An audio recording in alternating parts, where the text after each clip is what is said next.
कल मैं बीजेपी का बात भी सुना, कोई कोई बोला कि नेताजी को हम पसंद नहीं करते हैं। अरे तुम नेताजी को पसंद नहीं करते हैं, गांधी जी को नहीं करते हैं, राजा राम मोहन राय के नहीं करते हैं, तो किसको पसंद करते हैं? Let him do it, you don't have any problem. But Vande Mataram के लिए एक बात आपको कहना है, बंगाल से ये सॉन्ग नेशनल सॉन्ग है एंड जनगण मन अधि इज द नेशनल एंथम है, लेकिन वंदे मातरम का पूरा गाना कभी नहीं लिया था। ओनली रविंद्रनाथ टैगोर ने कुछ लाइन, सिलेक्टेड लाइन तैयार किया था, उसी का ऊपर में Vande Mataram national song accepted हुआ था। ये भी जानकारी के लिए मैं बताया, बिकॉज आपने पूछा। पहले तो राज्यसभा ने नोटिफिकेशन दिया था कि जय हिंद बोलना नहीं चाहिए, वंदे मातरम कहना नहीं चाहिए। कल मैं बीजेपी का बात भी सुना, कोई कोई बोला कि नेताजी को हम पसंद नहीं करते हैं।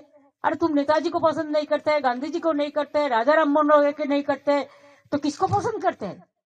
ये कैसे आया? ये सब लोग जो देश को बारे में जिसको पता नहीं है, देश सम्बन्धे যারা জানে না, তারা নেতাজিকে অপমান করে, বঙ্কিমচন্দ্রকে অপমান করে, রবীন্দ্রনাথ ঠাকুরকে অপমান করে, বিদ্যাসাগরকে অপমান করে, রাজা রামমোহন রায়কে অপমান করে। এরা জানে বাংলার অবদান,